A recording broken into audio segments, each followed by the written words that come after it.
साथियों नमस्कार। आप देखना शुरू कर चुके हैं एनडी न्यूज़ और इस टाइम भाई जो जिला मुख्यालय पे है, जो हरियाणा कर्मचारी संघ है, उसके द्वारा जोरदार प्रदर्शन किया गया जिला मुख्यालय पर। उनकी तमाम मांगे हैं, जो तनख्वाह रोक दी गई है पिछले 5 महीनों से। आप सोच सकते हैं कि किसी की 5 महीने तनख्वाह न दी जाए, अंदर बैठे अधिकारियों की अगर 5 महीने तनख्वाह रोक दी जाए तो भाई पसीने आ जाए। एमएलए एमपी ही तनख्वाह रोक दे तो पसीने आ जाए, लेकिन इन गरीब आदमियों की जो जिनका पूरा परिवार डिपेंड रहे है, जो महीने की बच्चों की फीस और पूरा जो परिवार का खर्चा जो तनख्वाह तो उठाओ, उनकी तनख्वाह 5 महीने तक, किसी की 8 महीने तक नहीं दी गई। अगर विरोध कर रहे हैं तो जो ठेका प्रथा है उसके तहत कर्मचारियों को हटा दिया जाता है। इस वक्त आप देख रहे हैं भाई पूरे भिवानी के जो कर्मचारी संघ के लोग हैं वो इकट्ठे हुए हैं। कैमरामैन से कहूँगा कि दिखा दें आगे जा कर के और सभी को। और जिस प्रकार से आप प्रदर्शन देख रहे हैं तो आप देख रहे हैं भाई इस वक्त जो और जिला प्रधान हैं वो भी हमारे उनसे भाई आपकी बात करवाएंगे किस प्रकार से क्या आगे रणनीति रहने वाली। प्रधान जी राम राम। राम राम जी। बैठ की बोल दो, कोई बात कौन, पैर में दिक्कत है ये बात होगी प्रधान जी। तो भाई इस वक्त ये हरियाणा कर्मचारी संघ का क्या किस उसमें उपलक्ष्य में प्रदर्शन है? मैं सुखदर्शन सरवा कर्मचारी संघ का जिला प्रधान। आज ये सर्व कर्मचारी संघ हरियाणा के बैनर के नीचे तमाम प्रदेश में, पूरे प्रदेश में जिला हेडक्वार्टर पर डीसी के माध्यम से हरियाणा सरकार के मुख्यमंत्री को नाम ज्ञापन है ये कर्मचारियों के मांग और मुद्दों को लेकर। हम आपके माध्यम से कहना चाहते हैं, जो हरियाणा सरकार ने 2020 मार्च में कोविड के नाम से जो महामारी आई थी पूरे देश में, और उस वक्त स्वास्थ्य विभाग में कच्चे कर्मचारियों की भर्ती की गई थी, और उस वक्त एक आदमी एक दूसरे से लुका छुपी कर रहा था, किसी से मिल नहीं रहे थे, इस प्रकार की महामारी थी और इस प्रकार से डर बैठा। तो भाई परिजन भी उस समय पेंडा छुटाए थे, लेकिन जो स्वास्थ्य कर्मचारी हैं अपनी जान हथेली पर धर के उस टाइम लोगों की सेवा करी थी। आज आप बता रहे हो जी प्रधान जी, उस वक्त हरियाणा सरकार ने वो उन कर्मचारियों को भर्ती किया गया था। और भिवानी जिला में भी जनरल सामान्य हॉस्पिटल में 51 कर्मचारी लगे हुए हैं विभिन्न पदों के ऊपर। और उस वक्त इन लोगों ने इस प्रकार से सेवा की, लोगों का स्वास्थ्य बचाया, लोगों की जिंदगियां बचाई। इनके घर वाले भी इनसे डर रहे थे कि हमारे पास ना आना, ये हॉस्पिटल में अपनी रात बिताने के लिए मजबूर होते थे। लेकिन लगातार उस महामारी में 3 लोगों ने काम किया और सरकार ने इनको फ्रंट लाइन का योद्धा कहा, और जनता का स्वास्थ्य का ध्यान रखने वाले और जनता की मतलब बचाने के लिए वो काम में सरकार ने कहा इनको, अगर भाई जनता की सेवा कर रहे हैं, आम आदमी दूसरे से डर रहा है। लेकिन आज हरियाणा सरकार ने इनको मार्च के अंत में आखिरी सप्ताह में ये कह कर घर भेज दिया कि अब आपकी ज़रूरत नहीं है। हम कहना चाहते हैं, बड़ी शर्म की बात है कि उस वक्त तो इनको फ्रंटलाइन का योद्धा कहा, कोविड के मतलब कर्मचारी कहा, जनता की सेवा करने वाला कहा, आम जनता की स्वास्थ्य की सुविधा प्रदान करने वाला कहा। सरकार ने तरह तरह के इनके नाम मतलब पदनाम से इनको सुशोभित किया, लेकिन आज इनको घर का रास्ता दिखा दिया। और ये सारे ग्रेजुएट, पोस्ट ग्रेजुएट, डिप्लोमाधारी तमाम कर्मचारी, कोई ऐसा नहीं है कि कोई मतलब ग्रेजुएट से कम हो। और अब ये कहाँ जाएंगे? 3 साल इन्होंने नौकरी कर ली, वो रोजगार का समय भी निकल गया, अब इनकी तैयारी भी नहीं है। इन्होंने ये सोच लिया था कि तुम्हारी पक्की भर्ती है। एक तो हम कहना चाहते हैं आपके माध्यम से कि सरकार इनको तुरंत नियुक्ति प्रदान करे। और दूसरी बात है, बड़ी विडंबना है, मतलब वित्त वर्ष 31 मार्च को खत्म हो गया और 5 महीने की इनकी तनख्वाह नहीं दी और बजट सरप्लस कर दिया। आगे मतलब बजट की जरूरत नहीं है, मतलब 5 महीने की तनख्वाह नहीं दी। बड़ी मतलब शर्म आती है कहते हुए, मतलब इस प्रकार के मतलब ये कार्य करी सरकार, झूठ बोल रही जनता के बीच में, और झूठ को इस तरह जचा रही है कि हम पता नहीं क्या किस प्रकार के राष्ट्रभक्त है। मतलब राष्ट्रभक्त का ये जो चोला उठाया हुआ सरकार ने, ये सरासर मतलब झूठा चोला है। इनका इस देश की आज़ादी में 0% भी योगदान नहीं है। जो आज जो कर्मचारी लड़ रहे हैं ना, इनके पूर्वजों की तो हो सकता है अगर आज़ादी की लड़ाई में योगदान हो, लेकिन जो आज सत्ता में है ना, ये जो देश को ये कह रहे हैं कि एक राष्ट्र एक संविधान, मतलब इस प्रकार से एक चुनाव की बात कर रहे हैं, ये सरासर झूठा देश का वो है, राष्ट्रभक्त का नारा है। हम कहना चाहते हैं, राष्ट्रभक्त का नारा न देते हुए बेरोजगारों को रोजगार दो, और जो सरकारी महकमों को जो बेच रहे हैं उनको न बेचे, सरकारी महकमों का निजीकरण न करें, इनका विस्तारीकरण करें। जो पढ़े लिखे जो बेरोजगार आज रोडों के ऊपर घूम रहे हैं उनको रोजगार मिले, हम ये कहना चाहते हैं। दूसरा, जो नगर पालिका के कर्मचारी, मतलब ये जो कर्मचारी इस प्रकार का काम करते हैं कि आम समाज का आदमी नहीं कर सकता, और इनको वेतन नहीं मिल रहा। नगर पालिका के अंदर, भिवानी के अंदर मतलब करोड़ों रुपए का घोटाला हो चुका है, लूट ली नगर पालिका नगर परिषद भिवानी को, और इन कर्मचारियों को वेतन नहीं दे रहा। मतलब ये हम कह रहे हैं कि इस प्रकार से जो सरकार कर रही है प्रशासन के नीचे, प्रदेश के मुखिया कह रहे थे कि भ्रष्टाचार 0 टॉलरेंस पर खत्म करेंगे। हम लोग कहाँ सबूत दे रही भिवानी की जनता, आखिर झूठी पर्चियाँ काटी, पीडीआई के नाम से लोगों को लूटा गया, उसको तो पकड़ नहीं रहे और कर्मचारी को तनख्वाह भी नहीं दे रहे। तो आज पूरे प्रदेश में सर्व कर्मचारी संघ नगर पालिका की मांगों को लेकर, स्वास्थ्य विभाग के कर्मचारी को लेकर, और दूसरा जो जनता के बीच में एक सगुफा छोड़ा हुआ सरकार ने हरियाणा रोजगार कौशल योजना के नाम से जो निगम बनाया है, हम उसकी कह रहे हैं कि इसको तुरंत भंग किया जाए। क्या है, क्या निगम है? ये जो निगम है कि जो कर्मचारी विभागों में काम कर रहे हैं वो इसके ऊपर रजिस्ट्रेशन कराएं अपना। अब रजिस्ट्रेशन कराने के बाद ये कहा सरकार ने कि हम इसके द्वारा ही मतलब भर्ती करेंगे, लेकिन अब पता चला ना जब रजिस्ट्रेशन करवाया गया है तो लोगों की मतलब जो कर्मचारी काम कर रहे हैं 10-10 साल 15-15, उनकी पोस्टें नहीं है वहाँ, तो वो घर चले जाएंगे। हम कह रहे हैं कि जो लोग काम कर रहे हैं 20-20 साल की सेवाओं से, उनको इस रोजगार कौशल योजना से हटा कर उनको नियमित किया जाए, पक्का किया जाए, हम ये कह रहे हैं। और ये रोजगार कौशल योजना का जो झूठा ढोंग रच रही सरकार, इसको तुरंत भंग किया जाए, नहीं तो प्रदेश के 2.5-3 लाख कर्मचारी जो लगातार कच्ची भर्ती काम कर रहे हैं उनके साथ एक बहुत बड़ा अन्याय होगा। और ये सरकार इस प्रकार के जो कर ये काम, इसका हम विरोध करते हैं। ये बताइए सरवा साहब कि पड़ोसी राज्य में अभी 32,000 जो कच्चे कर्मचारियों को पक्का किया गया है, तो आपको नहीं लगता हरियाणा सरकार को उससे सीख लेनी चाहिए? देखिए, हमें आपका भी स्वागत करते हैं इस माध्यम से कि जो हमारे पड़ोसी प्रदेश पंजाब में जो सत्ता परिवर्तन हुआ है, और सत्ता परिवर्तन होने के बाद प्रदेश की जो सरकार है उसको उससे सबक लेना चाहिए कि जनता बदलाव के मूड में, हम नहीं कह रहे, हम कर्मचारी नहीं कह रहे कि सरकार बदलेगी, हम सरकार की बात नहीं करें बदलने की, लेकिन जनता का मतलब मूड है वो बदलाव में है। तो प्रदेश की जो सरकार है उसको सीख लेनी चाहिए पंजाब सरकार से। जो पंजाब के मुख्यमंत्री बने भगवत मान, उन्होंने दूसरे दिन ही 35,000 जो कच्चे कर्मचारी थे उनको एक मुश्त में पॉलिसी बनाकर रेगुलर कर दिया। हम एक बात और कहना चाहते हैं, जब बीजेपी की सरकार 2014 में पहली बार प्रदेश में आई, इनके घोषणा पत्र में हम नहीं करे बातें कि हमारी सरकार बनेगी तो सभी कर्मचारी को पक्का किया जाएगा, और फिर दोबारा फिर सत्ता में आ गए।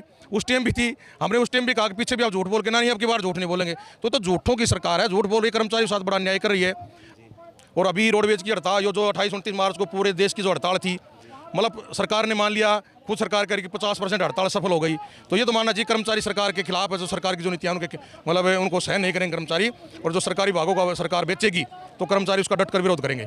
अब आगे क्या रणनीति रहेगी प्रधान जी अगर सरकार नहीं मानती है? देखिए, अगर सरकार नहीं मानती है तो हमारा अभी 15, 16, 17 तारीख को 15, 16, 17 अप्रैल को पूरे देश का बेगूसराय बिहार के अंदर अखिल भारतीय राज्य सरकारी कर्मचारी फेडरेशन का राष्ट्रीय सम्मेलन है। और उस सम्मेलन में मतलब ये जो कच्ची भर्ती करी सरकार, चाहे केंद्र की सरकार है चाहे प्रदेश की सरकार है, वहाँ सभी भागों में पक्की भर्ती के लिए और पुरानी पेंशन के लिए, जो पेंशन 2004 में केंद्र की सरकार ने, जनवरी 2006 में प्रदेश की सरकार ने जो बंद की थी, उसको लागू करवाने के लिए, पुरानी पेंशन बहाल करवाने के लिए, तमाम विभागों का निजीकरण रोकने के लिए, कच्चे कर्मचारी को पक्का करने के लिए ये वहाँ चर्चा होगी 3 दिन का अधिवेशन में। और वहाँ जो हमारे नेता जो वहाँ घोषणा करेंगे, पूरे देश के जो चेयरमैन या प्रधान जो घोषणा करेंगे, उसको सर्व कर्मचारी संघ हरियाणा लागू करेगा। जो जिस प्रकार का हमें वहाँ से आदेश मिलेगा, हम उसके ऊपर पूरी तत्परता के साथ कार्रवाई करते हुए इस आंदोलन को और मजबूत करेंगे। एक सवाल सरवा साहब के, एक समय देश में हुआ करता था, बड़ी बड़ी कर्मचारियों की यूनियन थी, एक प्रकार से यूनियनें हाशिए पर आपको नहीं लगती कि ख़त्म होती जा रही हैं? कभी बड़ी बड़ी हड़तालें देश में हुआ करती थी, केंद्र की सरकार तक डरती थी, लेकिन आज किस प्रकार से उन यूनियनों को किस रणनीति से ख़त्म किया जा रहा है?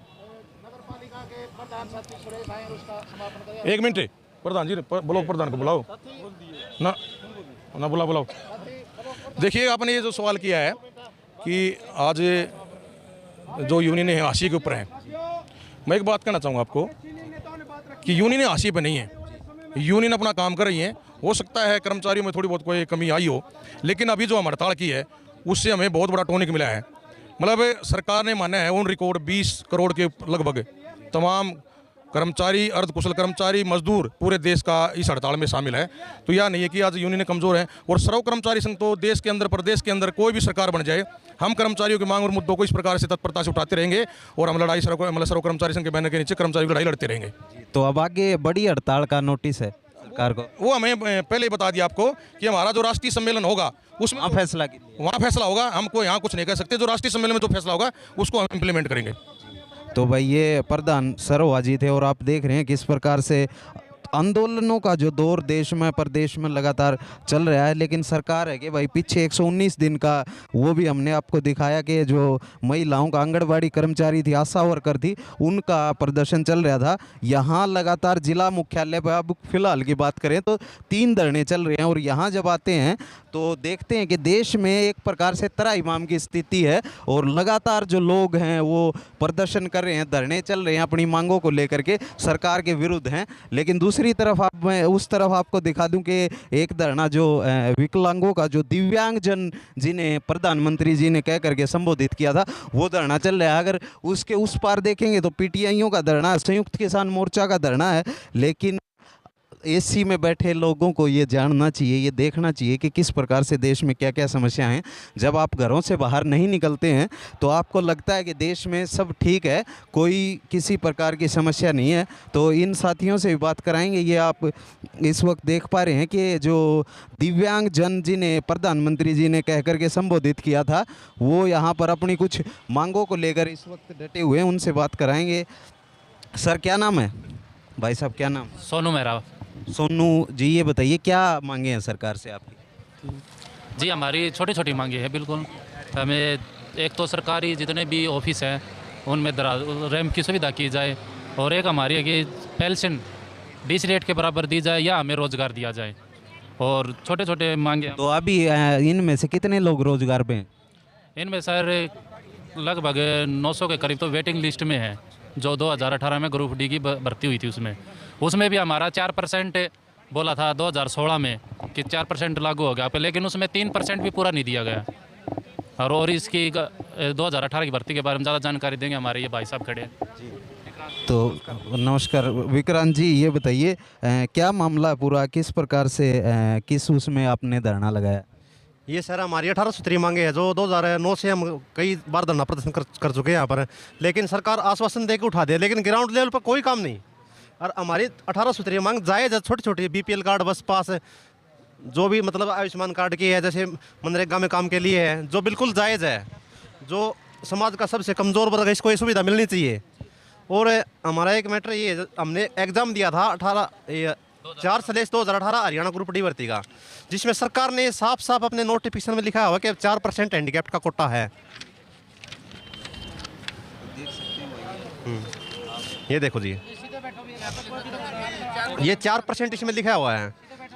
अगर 4% कोटा हमने पूरा मिल जाए तो हम वेटिंग में नहीं रहते जी। 4 साल हो गए धक्के खाते हुए, HSC में भी जाए, CM हाउस पे भी जाए और CS में भी जाए। हाँ जी, लेकिन सिर्फ आश्वासन के सिवा हमें कुछ नहीं मिला जी। तो अब आगे क्या रणनीति है सर? हमारा 7 से 8 जिलों में धरना चल चुका है। अगर हमारी ये 18 सूत्रीय मांगे और ये हरियाणा ग्रुप D दिव्यांग वेटिंग क्लियर नहीं होती तो हरियाणा के हर जिले में मतलब ये धरना प्रदर्शन ऐसे ही चलेगा, और जब तक हमारी मांगे पूरी नहीं होगी जब तक ऐसे ही बैठे रहेंगे जी। सरकार को क्या कहना चाहते हैं? जिस प्रकार से प्रधानमंत्री जी ने दिव्यांग कह करके संबोधित किया, तमाम उस प्रकार के कार्य किए गए, तो उससे कोई सरकारों से कोई फ़ायदा नहीं मिल पा रहा? बिल्कुल नहीं जी। एक नाम बदलने से मतलब दिव्यांग के मतलब जीवन परिवर्तन नहीं होता जी। हमारा विकलांग नाम था, पहले दिव्यांग टेक दिया, उससे क्या हुआ जी? नाम परिवर्तन करने से कुछ नहीं होता। इनके लिए काम करो, शिक्षा, स्वास्थ्य, रोजगार, जैसे पेंशन DC रेट पे ये दो, इससे सुधार होगा इनका जी। मैं हरियाणा के मुख्यमंत्री और प्रधानमंत्री नरेंद्र मोदी से यही अपील करता हूँ कि इनकी 18 सूत्रीय मांगों पे जल्दी से जल्दी कार्रवाई की जाए, क्योंकि गर्मी दिन प्रतिदिन बढ़ती जा रही है जी। अगर इसमें अगर किसी दिव्यांग के हालात ख़राब हो गए या उसके साथ कुछ अनहोनी होगी, उसकी जिम्मेवार हरियाणा सरकार और भारत सरकार होगी जी। तो वही देख रहे हैं जिस प्रकार से लगातार ये काफ़ी दिन से धरना यहाँ पर जिला मुख्यालय पर दिव्यांगों का जो धरना है वो चल रहा है, और पता नहीं ना जाने देश में कितने धरने चल रहे हैं, लेकिन सरकारें हैं कि आंख मूंद करके इस वक्त बैठी हुई हैं। और एक और साथी हैं भाई जो हमारे साथी बताएंगे। जी बताओ भाई साहब।